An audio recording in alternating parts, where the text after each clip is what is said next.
Hola muchachos, bienvenidos a sus clases en línea de la asignatura de Ciencias Naturales. Espero te encuentres muy bien. En esta ocasión vamos a continuar con nuestra lección número 4, la cual va a tratar de los siguientes temas. Vamos a identificar los avances tecnológicos de acuerdo a su época. Y vamos obviamente, a conocer algunos inventos que se dieron en determinadas épocas que ayudaron a cambiar la situación del mundo o el mundo como lo conocemos en estos tiempos. Y bueno, al final vamos a relacionar el método científico con esta tecnología. Y bueno, vamos a ir platicando un poquito sobre estos avances tecnológicos que se estuvieron dando en diferentes épocas. De hecho, desde que el hombre tiene conciencia, empezó esta parte de llamarle la atención ciertas cosas e incluso hasta la parte de mejorar su vida. Entonces, los principios o el principio que podemos decir acerca de los inventos era para mejorar algo que se necesitaba en ese momento. Por ejemplo, en la historia de la electricidad tenemos muchos avances, pero sin embargo, antes de llegar a lo que es propiamente la electricidad, pues no había lo que se conocía como fuente de calor o fuente luminosa, pues eran velas o la luz del sol, antorchas incluso, ¿no? Fogatas, ya si nos vamos a la era de la prehistoria, pues los antiguos pobladores, cuando eran nómadas o cuando eran sedentarios, independientemente de su modo de vida, pues se ocupaban pues sí, estas especies de fogata, ¿no? Entonces, a partir de que necesitaron, pues ahora sí que mayor protección, un mayor beneficio en todas las actividades que se hacían, pues llega esta parte de la electricidad. Y la electricidad no es que haya sido un invento, sin embargo, es una parte que se descubrió, que no se inventó como tal. Es que hay que empezar a diferenciar ese aspecto. Una cosa es que algo o alguien lo invente, bueno, o se dé por algo, mejor dicho, y otra cosa es que se innove y otra cosa es que se descubra. Entonces, las diferencias entre inventar, pues es algo que nadie lo tenía como tal en mente, nadie lo estaba practicando hasta que llegó una persona y pues puso manos a la obra. En el caso de innovar es algo que ya se tiene, pero hay que encontrarle un mejor uso u otra utilidad de la que ya para la que fue creada, ¿no? Y otra cosa es que se descubra es de que ya estaba ahí, simplemente nadie le había puesto atención. Entonces es aquí donde empieza nuestro método científico a como tal a poner en marcha, ¿no? Con la identificación, formulación de hipótesis y todo este tipo de acontecimientos. Y bueno, la electricidad es uno de los aportes más extraordinarios, más útiles que hasta la fecha se sigue dando. De hecho, tú no podrías tomar tus clases sin la electricidad. Así de sencillo. Es muy fácil decir, ay, pues necesitas una conexión de internet o con que tengas una computadora o un gadget, ¿no? Pero sin embargo, o sea, ninguna de esas cosas puede funcionar sin la electricidad. Y bueno, de hecho, la electricidad como tal sí existía desde los tiempos, pues ahora sí que de nuestros antepasados, de esta parte de la evolución desde el Australopithecus hasta toda esta parte del Homo sapiens sapiens. O sea, ya existía la electricidad, solamente que no se habían dado cuenta los pobladores que existía. A lo mejor cuando llovía, había tormentas y ya sabes, ¿no? Esta parte de que caía un rayo e incendiaba una cosa, ok, sí, pero ellos tomaban esa cosa o esa ramita que se haya incendiado como fuente de calor y fuente de iluminación. Pero fue hasta mucho después que empezó esta parte de la electricidad. De hecho, fue en los tiempos de la reina Isabel II, me parece, cuando le encargó a este científico William Hilbert algo con lo que pudieran componer las brújulas, que bueno, en ese tiempo se hacían muchos viajes para descubrir obviamente tierras o para establecer negocios. Entonces, había veces que las brújulas tenían aberraciones y se descomponían, ¿no? Entonces, la reina como era su nación era una de las principales en esta actividad de mercadeo, comercio, etcétera, etcétera, pues necesitaba del mejor equipo que pudiera para que sus barcos pues estuvieran transportando. Entonces llegó un momento en que le encargan al científico en apogeo en ese entonces, que fue William Gilbert, en realizar algún procedimiento que interviniera la compostura de alguna brújula o de alguna manera de que lo hiciera él mucho más rápido. Ajá, y que las brújulas ya no tuvieran ese sistema que estuvieran fallando. Y bueno, William Gilbert técnicamente no inventó o no descubrió lo que fue la electricidad, pero estuvo muy cercano a lo que fue ello, pues fue uno de los pioneros en estar practicando esta parte de la electrostática y el magnetismo, que tienen mucho que ver con la parte de electricidad. Ahora, Benjamin Franklin, el dichoso Benjamin Franklin, tan famoso por sus experimentos que hizo sobre el papalote o la cometa, como tú lo quieras ver, lo que lo digas en tu localidad, con la llavecita, que se salió, de hecho, en un día lluvioso. De hecho, han hecho muchos spin-offs sobre eso, o muchos hasta memes, ¿no? Que han hablado sobre esta parte de Benjamin Franklin, que te digo que se salió en una noche de lluvia a probar eso, ¿no? Que había electricidad en las tormentas que había, ¿no? En la presencia de lluvia, sobre todo en tormentas. Entonces, él hizo como una especie de pararrayos con esa cometa o con ese papalote y con la llave. Ese fue su experimento más, o es el con el que más lo identificamos, porque a partir de ahí se dio este apogeo ya más de estar interesado en esa fuerza, en esa electricidad, en esa energía que se daba por medio de estos rayos, ¿no? Y bueno, a partir de ahí muchos dicen que fueron una inspiración para crear pues cierto tipo de relatos y etcétera, etcétera. Sin embargo, esto también dio pauta a que se dieran más investigaciones, ¿no? Y de hecho, Franklin ganó el primer título americano, bueno, el primer título del primer americano por toda la campaña que hizo colonial, ¿no? Y a su vez también fue un personaje muy, muy importante por esta parte que se le interesaba mucho la ciencia. Y bueno, fue la parte en esta época de la ilustración, que de hecho la época de la ilustración fue una época, valga la redundancia, donde se dio el apogeo de los inventos. Y no solo fue esto de los rayos eléctricos para Benjamin Franklin. También hizo lo que son las lentes bifocales y una especie de estufa. Ajá. Y de hecho también hizo varias campañas para formar bibliotecas, estaba muy orientado hacia la educación. Pero el experimento, el que más lo reconoce o con el que mejor lo ubicamos, pues es con esta parte de los rayos eléctricos. El siguiente fue Charles Austin de Coulomb, mejor conocido como Coulomb, que este científico hasta la fecha nos ha interesado mucho en la parte de la educación, porque nos da pauta a la medición de las cargas. Ajá, nos da pauta a que existen en ciertos cuerpos las cargas y él se encargó de medirlas. De hecho, en una parte de la física que técnicamente es la electrostática, él estuvo muy influenciado para poder descubrir esos valores, y que obviamente en la parte de física se va a observar mucho esta aplicación de Coulomb.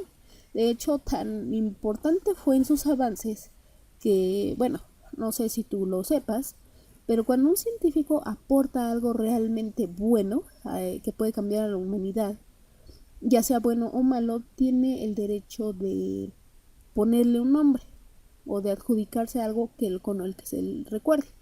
Y en este caso, pues fue Coulomb que descubrió la constante de Coulomb, a la cual le puso su apellido y tiene un valor, y de hecho este tipo de cargas eléctricas se miden en coulombs. Su unidad de medición es el coulomb, o sea, quiero darme a entender. Si estamos hablando de unidades de distancia, pues se miden en metros, kilómetros, centímetros, milímetros, yardas, etcétera, etcétera, ¿no? Pulgadas, pies. Y Coulomb hizo tan avance con la medición de las cargas que esas cargas se miden en coulombs, así de simple, ¿vale? Entonces, el siguiente fue Alexander Volta, que Alexander fue el consecutivo de Coulomb, ya que siguió los principios un poquito orientado a lo que es Coulomb, y empezó a hacer lo que son las primeras celdas electrostáticas y que derivan de ahí las baterías, como nosotros las conocemos.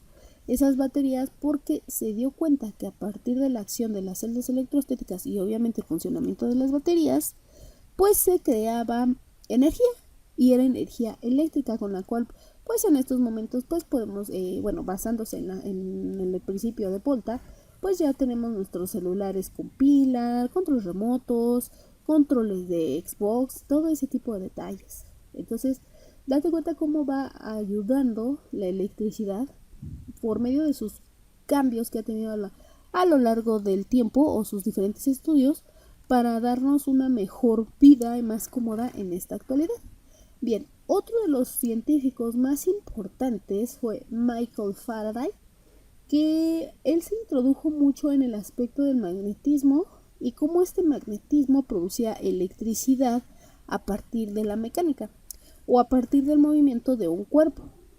Ese fue el principal aporte, y que de hecho fue uno de los más importantes hasta su época, ya que todo era a base de, digamos que de estática. Por eso se le llamaba electrostática. Pero a partir de que Michael Faraday empieza a hacer este tipo de inventos o este tipo de pruebas, empieza a conocer al movimiento como una fuente de energía, y que a partir de esa fuente de energía él podía transformarla en electricidad. Es un poquito similar a lo que es un generador de energía eléctrica. Sin embargo, de hecho el generador de energía eléctrica se basa un poco en todo en esto. Sin embargo, Michael Faraday es esa parte, ¿no? De que ya no era electrostático todo y se empezó a hacer o a fijar en la dinámica de los cuerpos. Después llegó otro científico que también es muy, muy importante, que se llama James Joule. James Joule. Entonces, James Joule sí fue uno de los científicos donde se orientó demasiado a lo que son las leyes de termodinámica y trabajo mecánico, calor específico, calorías, porque dentro del espectro que él manejaba dio la equivalencia que entre trabajo entre el trabajo mecánico había una fuente de energía, y esa fuente de energía la llamó caloría o la midió en calorías. Que esta parte viene un poquito relacionada con lo que es bioquímica, porque si tú te das cuenta en las papitas o todos los pastelitos que comemos, vienen en su envoltura en la parte de atrás que se miden calorías o en kilojoules, porque es de hecho esta persona la que dio pauta a que si nosotros consumíamos o adoptamos una fuente de energía, no precisamente en el cuerpo, pero es algo que te quiero que vayas relacionando, ¿no? Entonces, si adoptamos esta fuente de energía, se producía cierto calor. Y al final recuerda que también en nuestro cuerpo se producen una serie de reacciones eléctricas para que pueda funcionar. Entonces, igual que como lo hizo Coulomb, Joule hizo tan avance o se fijaron tanto en sus experimentos que la medición de las energías y trabajo y todo lo relacionado con estos dos temas se van a medir en joules, ¿vale? Bueno, el siguiente también es uno de los más importantes, aunque es un poquito, ¿cómo decirlo? Lo consideran como uno de los grandes genios, más sin embargo, en lo personal, difiere un poco porque Thomas Alva Edison, o sea, sí inventó muchas cosas, pero a base de lo que los demás hacían. Entonces, digamos que fue como una especie o una combinación de entre innovación e invención, lo que hizo. Y uno de sus principales, porque Thomas Alva Edison hizo demasiados inventos, pero uno de los más característicos para él fue la primera lámpara incandescente, donde pues sí, a partir de esa lámpara incandescente pues se construye lo que es la bombilla, y es lo que nosotros tenemos como los focos en nuestras casas, y que obviamente con el paso del tiempo se han ido transformando hacia los focos ahorradores y etcétera, etcétera. Ajá. De hecho, entre Tomás Alva Edison y Nikola Tesla, que es el siguiente científico, pues están peleando a veces el título de el mejor inventor de todos los tiempos, que hasta ahorita, hasta este momento, hasta este año 2020, Tesla es el que se lleva el premio. Pues Tesla hizo tantas cosas que superan a sus anteriores. Para empezar, por mencionar algunas, estuvo relacionado o estuvo estudiando lo que es el campo magnético rotativo, la corriente alterna, inventó lo que es la radio y la transferencia de energía inalámbrica, que esos inventos son los que todavía estamos utilizando como tal en nuestra era. Y bien, esos fueron algunos de los personajes que están orientados más a lo que es la historia de la electricidad, que como tal es la fuente de energía o una de las fuentes de energías más importantes de nuestra era. Y de hecho, como vemos a continuación, podemos ver algunos de los adelantos o como tal los experimentos que hicieron ciertos científicos, ¿no? En la parte de blanco y negro, que en la parte superior acá. Este fue de hecho el primer invento, el que fue el de William Gilbert, a partir de cómo el magnetismo actuaba y la electrostática, ¿no? Por eso tenemos ahí el imán y este polvito que se ve como una especie de remolino que está haciendo aquí. Lo más seguro es que haya sido limadura de hierro o cualquier tipo de metal que atrayera el mismo imán. Pero por lo general se utilizaba hierro. Y de hecho estos elementos o este experimento tú lo puedes realizar en casa con solamente conseguir en la papelería o en la papelería limadura de hierro. Es un sobrecito, es muy barato, y con un imán, y colocas una placa si quieres de vidrio y puedes hacer ese experimento que él hizo, que fue mover el imán y ver cómo se atraían las ondas electromagnéticas y electrostáticas a lo que es el metal, que es más o menos el funcionamiento que hace, está muy relacionado al funcionamiento que hace una brújula. En el siguiente dibujo podemos observar lo que es a Benjamin Franklin con su experimento tan más significativo, que era el del cometa con la llavecita, que aquí no se alcanza a ver la llave, pero a menos de que sea este pequeño punto que vemos aquí. Sin embargo, eso fue, ¿no? Podemos apreciar que había una tormenta y que de hecho el rayo caía en esa llave. También tenemos aquí lo que es un poquito ya más materia de física, que es la ley de Coulomb, que estableció obviamente lo que les digo, su constante de Coulomb, y que como cierto tipo de cargas en ciertas condiciones se repelen porque tienen diferente fuerza. Aquí es donde recordamos un poco esa frase de polos opuestos se atraen, polos iguales se repelen, ¿vale? También tenemos estos experimentos que fueron a partir de obviamente sus antecesores, que fue esto que es la celda de Faraday, y obviamente la bombilla o la lámpara incandescente de Edison. Sin embargo, aquí podemos observar las llamadas bobinas de Tesla, que incluso ese experimento lo puedes también realizar en casa. En YouTube hay demasiados tutoriales de cómo hacerlo, o incluso en la red, ¿no? Puedes buscar el paso a paso de cómo hacerlo, porque incluso hay algunas bobinas de Tesla que si tú las fabricas de manera adecuada pueden darte sonido, y el sonido de tu móvil, tus cumbias, tus salsas, tu reggaetón, podemos escucharlas a partir de esto que hizo Tesla. Y de hecho recuerda que Tesla no iba muy desorientado entre sus experimentos y otro, ¿no? Por ejemplo, si podemos observar en la bobina que se puede escuchar, bueno, no observar, sino tanto escuchar algún sonido, es ahí un pequeño principio de lo que hizo con lo que es el radio. Y como también te lo mencioné, de hecho aquí lo podemos ver otra vez, la transferencia de energía inalámbrica, que es más o menos esto que hacen las bobinas, por eso se ven estos rayos que se están como que entrecruzando. Solamente que si haces la bobina de Tesla, ten mucho cuidado porque puedes hacer cortos si no lo haces bien. Hay que hacer muy bien el circuito para poder llevar a cabo este pequeño experimento.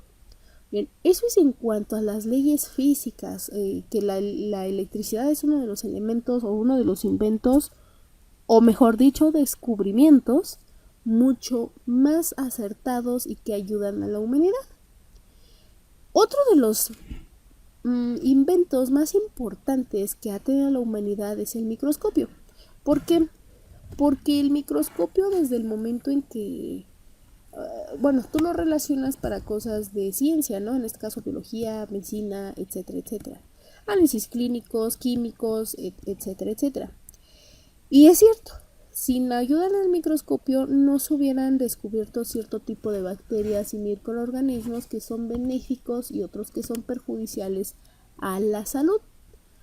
Entonces, el primer personaje o el primer científico que podemos relacionar con la creación del microscopio se llaman John Layard, que fue el inventor. Él sí fue el inventor, o sea, es una gran diferencia, ¿no? La electricidad que fue descubierta y que es un fenómeno físico, al microscopio que ya es como tal una herramienta mecánica y que esa sí fue una invención.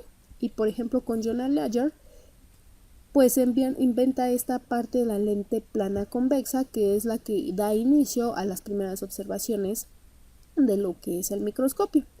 Después le siguió Galileo Galilei, que fue cuando desarrolló una especie de espejuelos y espejos más convexos. O sea, Layard hizo un poquito más plano este espejo, pero Galileo Galilei lo hizo un poco más curvo, porque de hecho Galileo Galilei no, bueno, era uno de los pioneros en estar investigando los planetas, entonces necesitaba cierto tipo de lentes para poder alejar o acercar la vista que tenía sobre de ellos.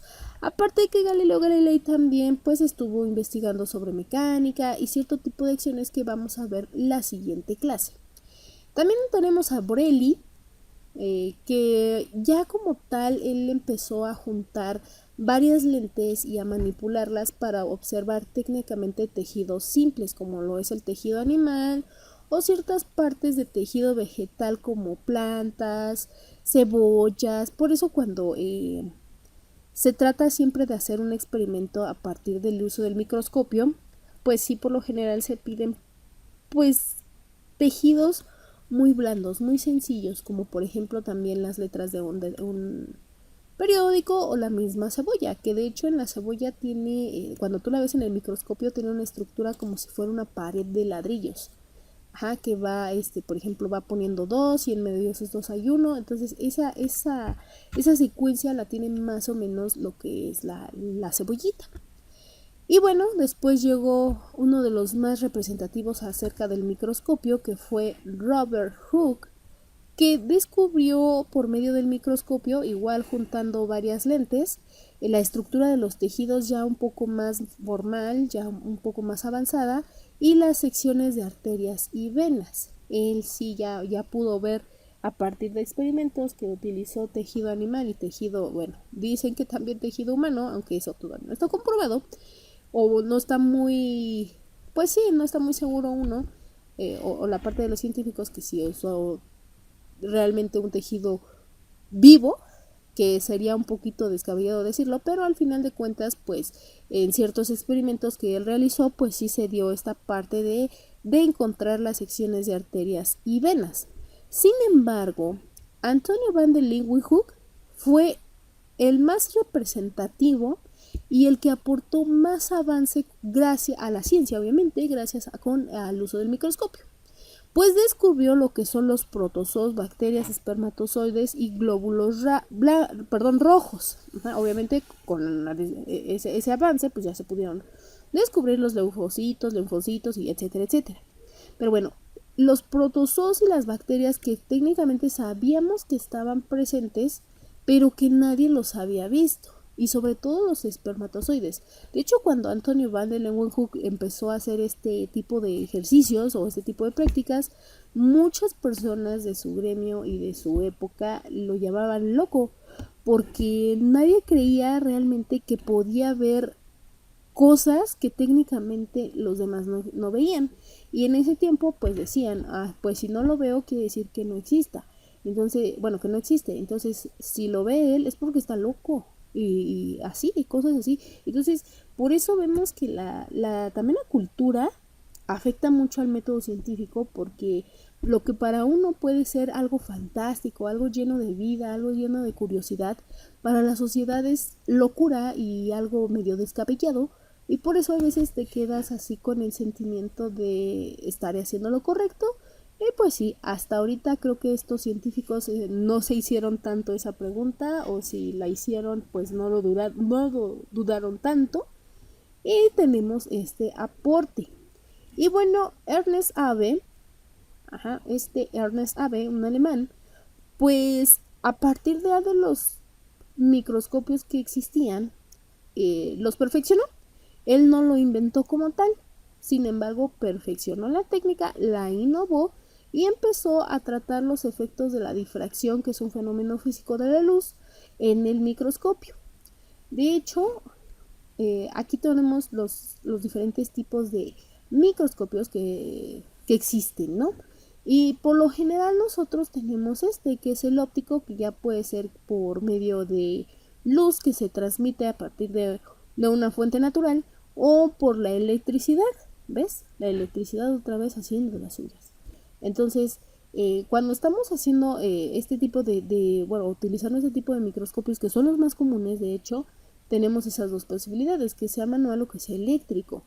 Y lo que hizo Abbe fue que aquí abajo hay un espejo. Entonces él, con los rayos que emitían una luz natural, pues podía mover esta especie de este espejo, y darle un mejor enfoque a la muestra que nosotros tenemos. En cuanto al electrónico, al óptico electrónico, pues no necesitamos, por ejemplo, del sol o de una fuente de luz que esté ubicada en otra parte que no sea el microscopio. Aquí ya tiene su lámpara incluida, por eso electrónico, porque se le prende un foquito y hace el mismo efecto que el espejo, como que si reflejaras de alguna manera los rayos del sol. Ahora, también tenemos electrónicos, que es el conveccional. Bueno, que de hecho es ¿no? Pero ya con luz, perdón, no lo había visto muy... pensé que me hablaba nada más del de barrido y de transmisión, pero bueno. De hecho es muy similar a solamente que va conectado obviamente, y es lo que te digo de la lamparita. De barrido se utiliza ya para más pruebas de... Digamos que cuando ves tú en la televisión y que te dicen, mira, esta es la carita de una mosca, o esta es la forma molecular del agua, pues ya se utiliza ya sea el de barrido o el de barrido de transmisión, porque ya son un poco más sofisticados y ya la imagen te la dan mucho más definida, pueden llegar, su lente es mucho más poderosa y pueden abarcar cuerpos mucho más pequeñitos y agrandarlos a tal manera que se pueden estudiar. Y no se diga del efecto túnel, ¿no? Ese es uno de los más poderosos, que también nos ha servido sobre todo para la tecnología del ADN recombinante y esta parte desde las inseminaciones. De hecho ya de los electrónicos y el de efecto túnel ya son más enfocados para tratamientos biológicos mucho más sofisticados, o incluso hasta tratamientos genéticos, ¿no? Bien, esos son los avances que ha tenido como tal el microscopio.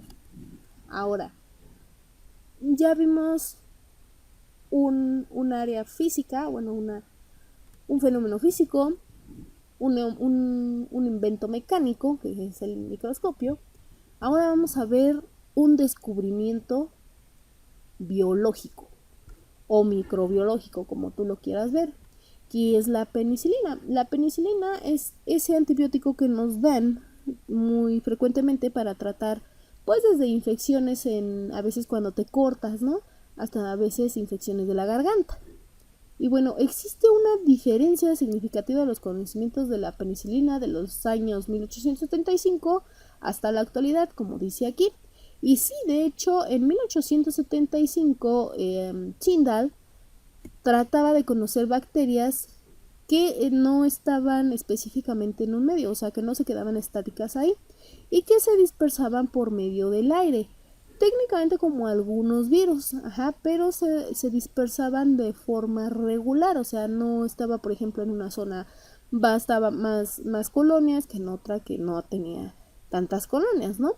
Y que estaban de hecho agrupados como nubes o congregaciones, perdón. Eso era lo que trataba de buscar, bueno, buscaba y trataba de encontrar. Pero en 1928, Alexander Fleming fue quien descubrió cómo estas bacterias, cuando terminaban su ciclo vital, pues tenían cierto efecto sobre cierto tipo de bacterias, bueno, sobre cierto tipo de tejidos, ¿no? Porque aquí, como dicen, se cultivó estas bacterias en un hongo y dio origen a lo que es la penicilina.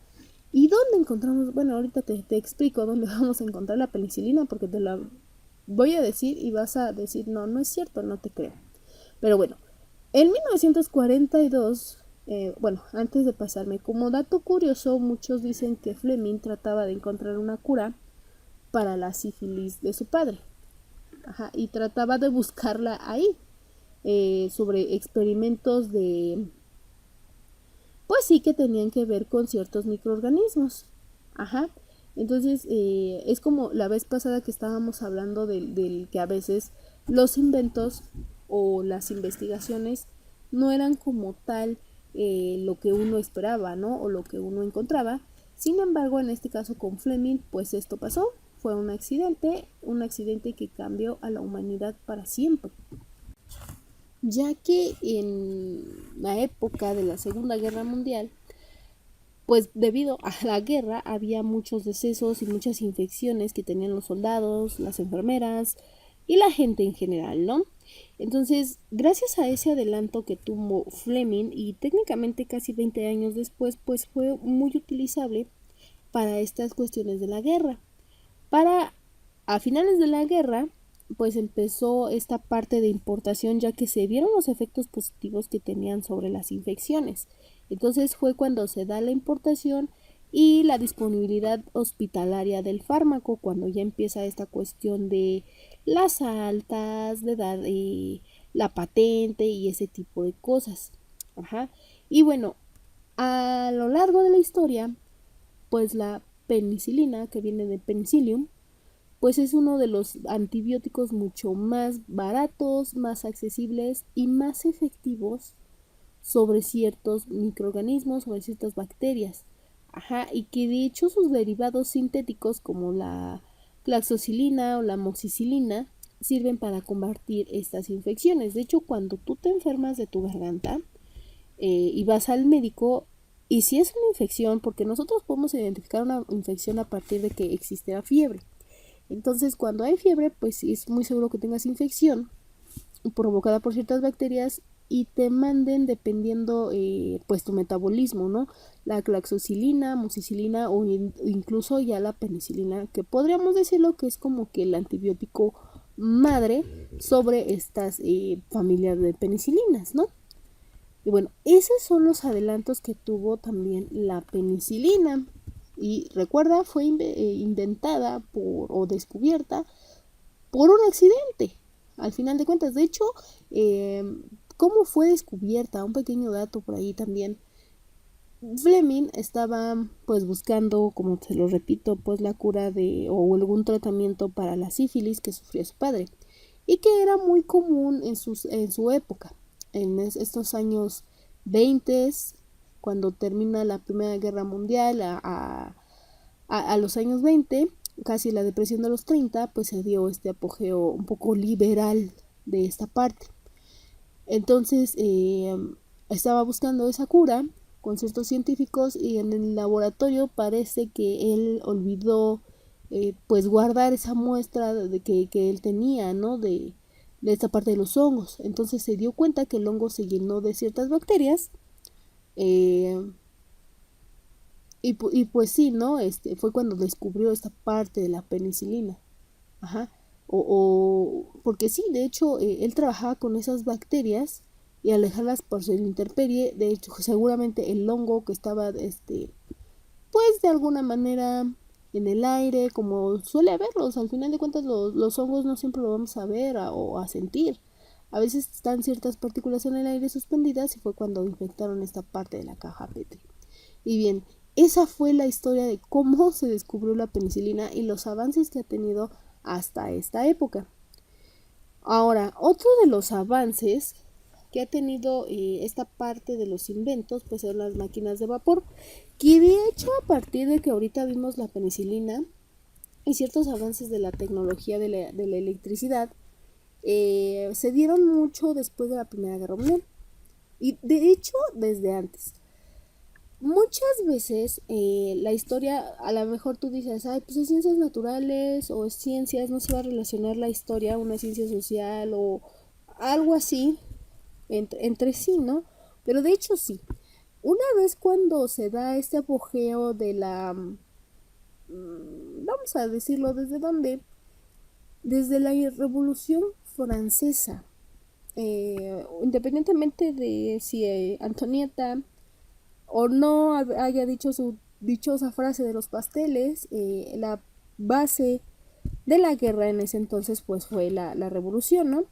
Y bueno, luego se viene esta parte de la era de Napoleón, sin embargo ya se utilizaban cierto tipo de máquinas, pero sí estaban hechas a base de mecanismos calientes, más sin embargo no eran vapor.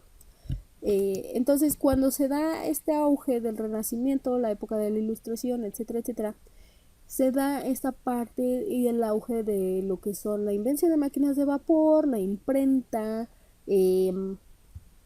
pues toda esta parte de que de los momentos físicos, por ejemplo, empieza el apogeo de Isaac Newton, eh, Galileo Galilei, ¿quién más?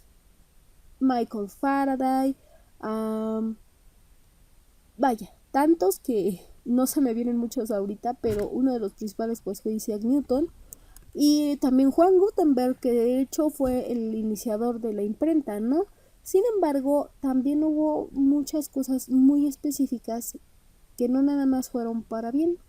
Recuerda que cuando empieza una guerra siempre se buscan los beneficios de alguna de las partes. Entonces, así como hubo invenciones como la que ahorita vemos de la máquina de vapor que fueron muy positivas, ya que de hecho el padre de la máquina de vapor lo vamos a considerar a James Watt, porque construye esa máquina capaz de empujar algún objeto sin la necesidad de estar ocupando caballos o algún tipo de animal de carga.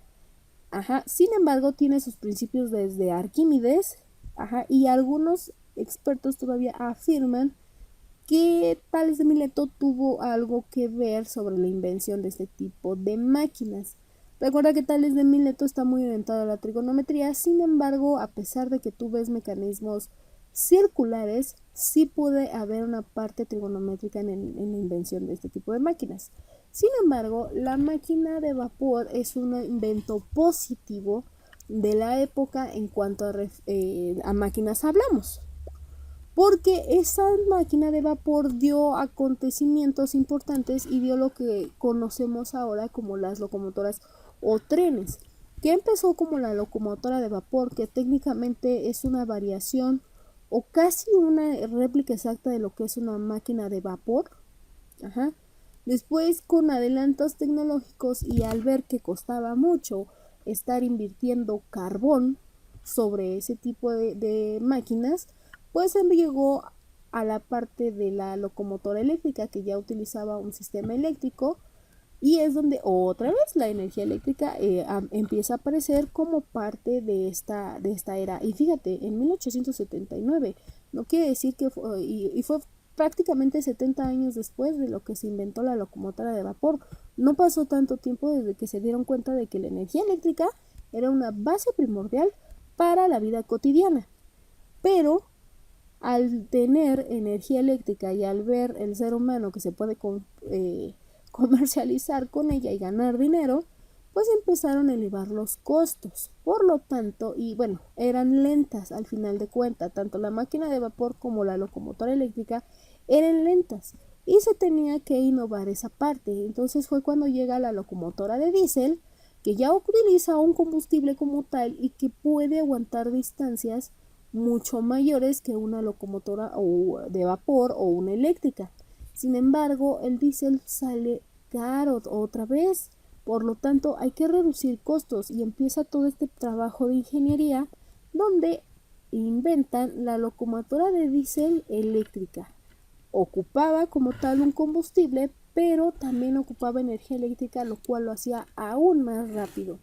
Y como tal, a los años 30, pues se da este apogeo también de la locomotora y de diésel hidráulica para ahorrar los costos de energía eléctrica y sobre todo que había entrado esta época de la depresión de los 30 y no todos los países tenían como que esa oportunidad de seguir con esta de diésel eléctrica.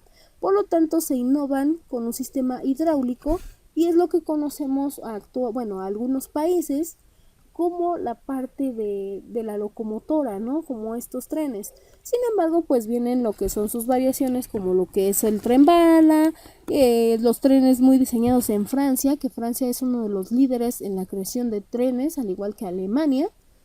Y bueno, en México, pues nuestro sistema colectivo metro, que está muy orientado a lo que es el sistema de metro y de locomotoras de Francia, ¿vale? Entonces, espero que hasta aquí no haya ninguna duda. Y vamos a continuarle con lo que les estaba hablando, porque de hecho, como yo ya lo mencioné, estos fueron inventos positivos.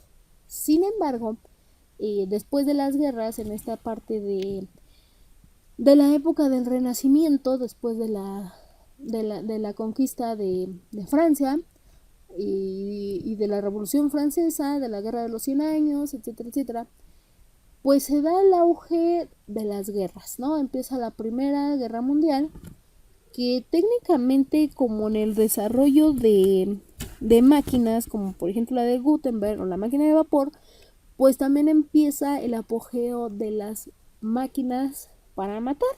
Y sí, estamos hablando de todas esas pistolas y armamento en general, el tanque, que también fue una de las construcciones que hubo durante las guerras y que de hecho la Primera Guerra Mundial tuvo mucho que ver la utilización de las armas por parte de un país a otro para poder ganar territorio. Eso fue una parte, porque también en la Segunda Guerra Mundial, en la Primera Guerra Mundial, pues tuvimos lo que fue el servicio de radiología, que está muy orientado a lo que es la energía nuclear. Y gracias otra vez a pocos referencias que hubo sobre Tesla, pues tenemos lo que es los walkie-talkie, que es una especie de radio, ¿no? Donde se podían comunicar los soldados para darse cierto tipo de información. Entonces, esos inventos que bien tal vez tenían un buen objetivo, fueron utilizados de mala manera. Los que cambiaron al mundo de manera negativa, pues son las armas. Las armas, a pesar de su sistema, que es un muy buen sistema de maquinaria la que tienen, sin embargo, pues el fin o el objetivo para los cuales se usan, pues creo que no es el adecuado. Las bombas, otra vez, la energía nuclear es muy buena siempre y cuando se utilicen para fines buenos y no en exceso, porque recuerda que es muy inestable. Sin embargo, para ganar poder, ganar de formas muy tontas un territorio, pues se llegó a estos dos sucesos, ¿no? Tan representativos y tan tristes en la historia de la humanidad, que son las bombas de Nagasaki y de Hiroshima, respectivamente, que fueron consecuencias de la Segunda Guerra Mundial. Y que también, no nada más todo es guerra, ¿no? La clase pasada también habíamos hablado sobre los efectos de los contaminantes los efectos de los contaminantes que habían sobre las personas, ¿no? Y uno de esos inventos, pues aquí lo tenemos, el agüita, el agua radioactiva, Raditor, que fue los que lesionaron a las mujeres y que le ocasionaron cáncer de piel y que incluso ocasionaron llagas y agujeros dentro de la piel de las mujeres y dentro de su organismo, mejor ni hablamos. ¿Y todo por qué? Por querer mejorar o querer estar más a gusto en la vida cotidiana. Ahora, no nada más vamos a estar hablando de máquinas, de objetos mecánicos, de fenómenos físicos, fenómenos biológicos. También se empieza a dar esta parte de la base de la biotecnología, que no se conocía como biotecnología hasta después de 1919. Y bueno, ¿qué es la biotecnología? La biotecnología, su nombre lo dice, es la utilización de la tecnología en áreas biológicas. En este caso, la biotecnología la identificamos mucho con el tratamiento de tejidos o la regeneración de tejidos, o más común aún, con la utilización de los llamados alimentos transgénicos o la tecnología del ADN recombinante. Y bueno, tuvo sus principios oficiales desde 1908, cuando se empezó a mezclar cierto tipo de maíz, dando lugar al primer maíz híbrido en Estados Unidos a través de autopolinización, o sea, hace que él solito hacía una especie de reproducción, cosa que adoptaron genes de una especie para injertárselos a él, y fue como él obtuvo esas características. Por eso se le llama ADN recombinante. Pero 10 años, bueno, 11 años después, la palabra biotechnology, que es biotecnología, fue inventada o fue diseñada de acuerdo a las técnicas que se estaban realizando por el húngaro Karl Erecki. Y bueno, en 1926 se empieza a esta parte de ver que se podía comercializar otra vez, a ganar dinero, a partir de los maíces que se habían hecho híbridos, y que se podía tener esa misma producción, solamente que verificando que llevara esa misma tecnología, ¿no? Y que hicieran rendimiento, obviamente, para entre más producción, pues mayor dinero.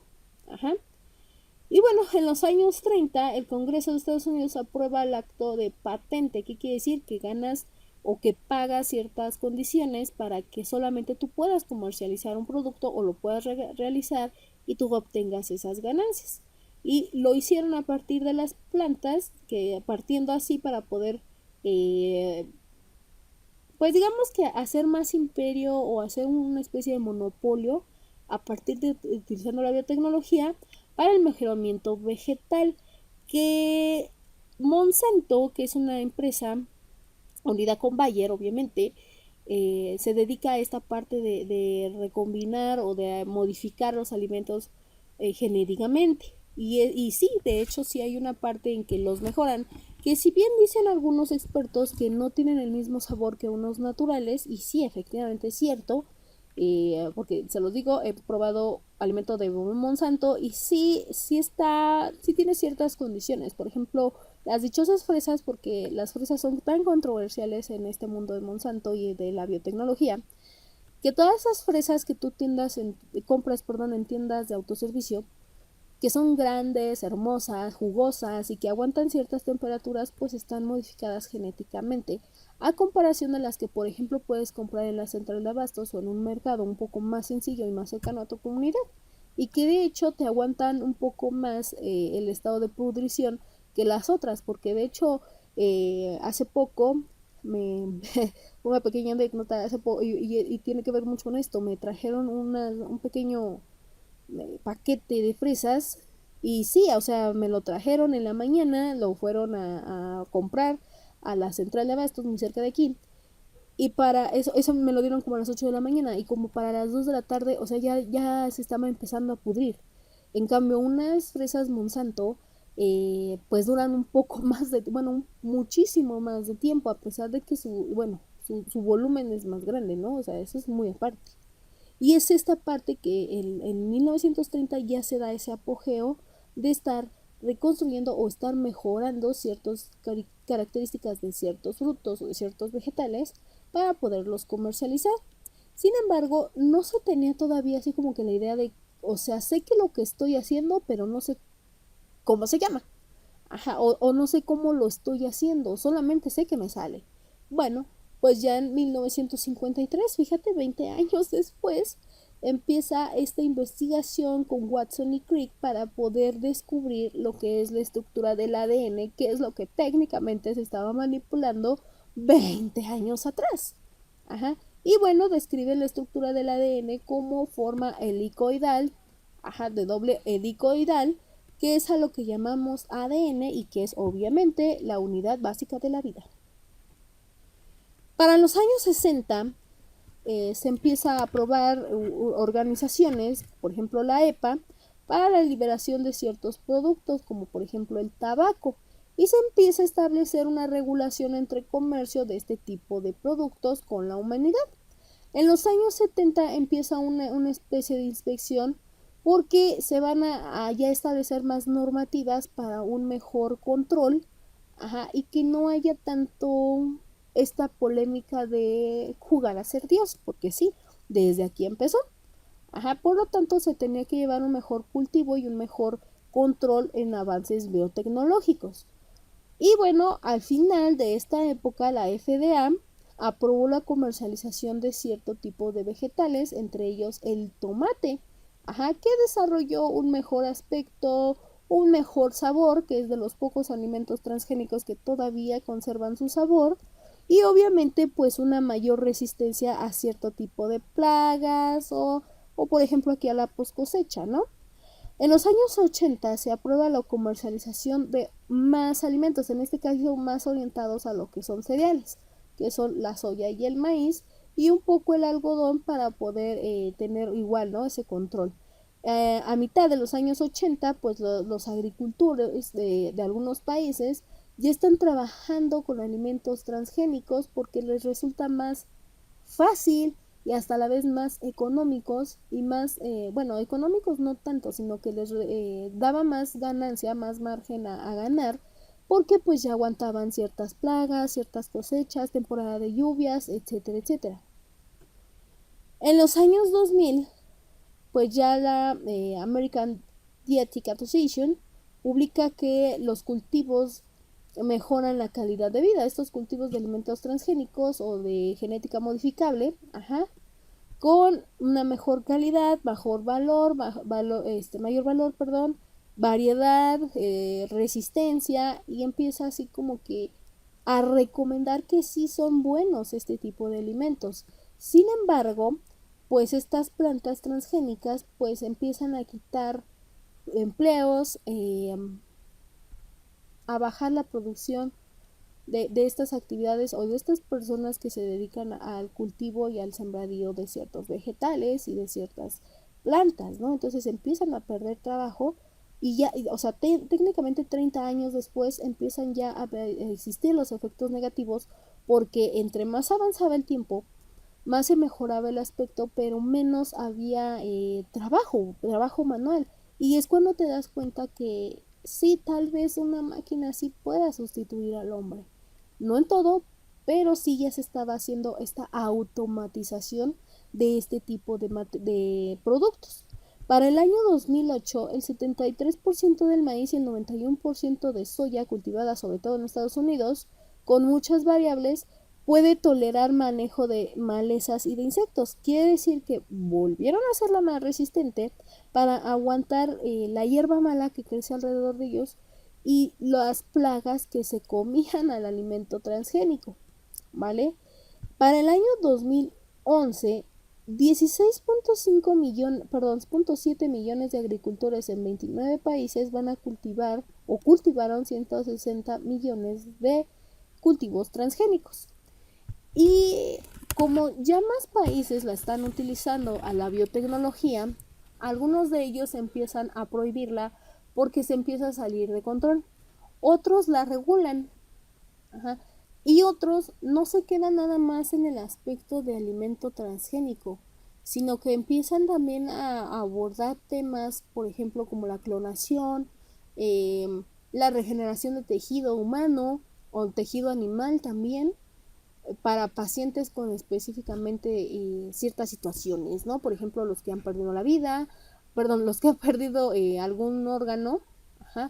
Es que me recordé un poco los pacientes o los difuntos que donan sus órganos, como digamos que empezaron a haber una falta de donadores de órganos en todo el mundo, pues también de ahí viene esa regeneración de órganos.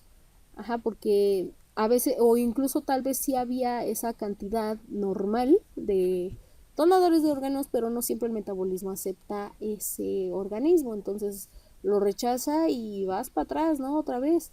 Entonces, para evitar todo ese tipo de detalles, muchos científicos empiezan a adoptar esa idea del ADN recombinante para clonar, para regenerar tejidos. En este caso, pues empiezan a orientar sobre eso.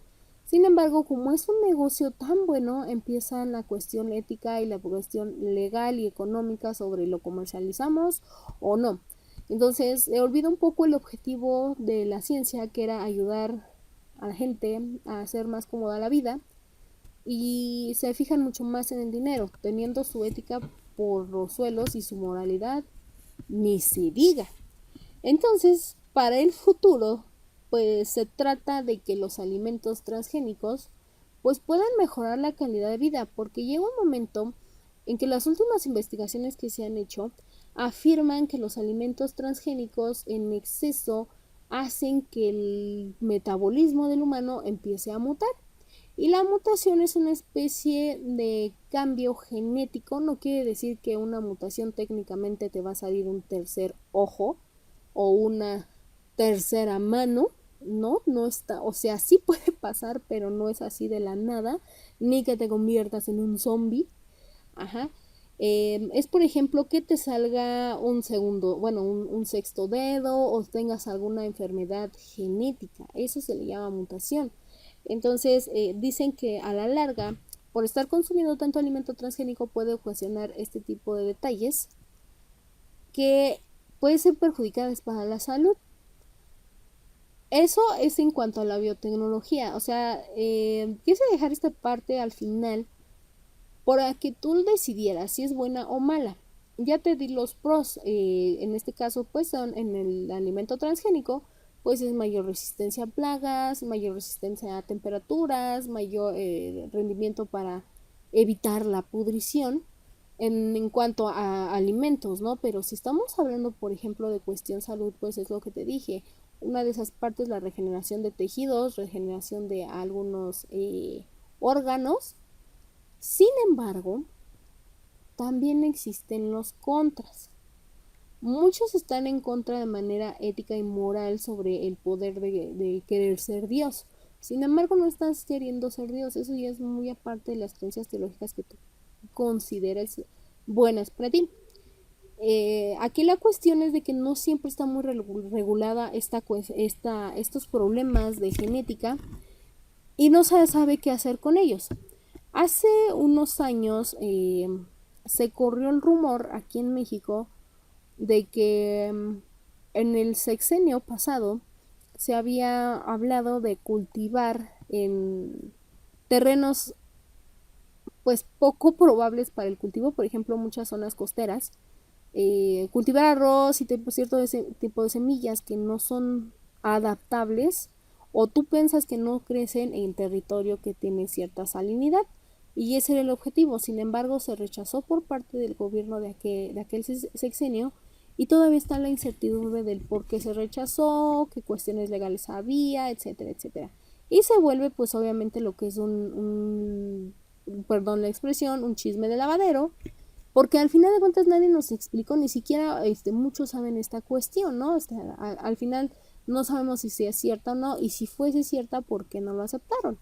En algunos otros países, como en Escocia, me parece, pues sí ya está un poco más regulada. Incluso el nacimiento de Dolly, que fue la ovejita clonada, pues ahí sí, incluso hasta aplaudieron a ese país, ¿no? De que, wow, imagínate la tecnología y la paciencia y el conocimiento que tienen para poder clonar a un animal, ¿no? Incluso la niña que había nacido en in vitro, por fecundación in vitro, o bueno, por tratamiento in vitro, que duró algunos años viva y que se murió, creo que me parece de gripa, no recuerdo muy bien, pero sí recuerdo que fue por ensayos in vitro e in vivo y la niña había salido bien, o sea, ¿Y cuál era la cuestión de esa chica o de esta niñita? Porque ahí es la cuestión ética. O sea, ¿cómo vas a clonar un ser humano? Pues técnicamente se hizo para ver, bueno, el objetivo de esa investigación en ese entonces era para ver cómo reaccionaban los tejidos, si se podía hacer técnicamente un tejido en un tubo de ensayo. Ajá, esa era la finalidad.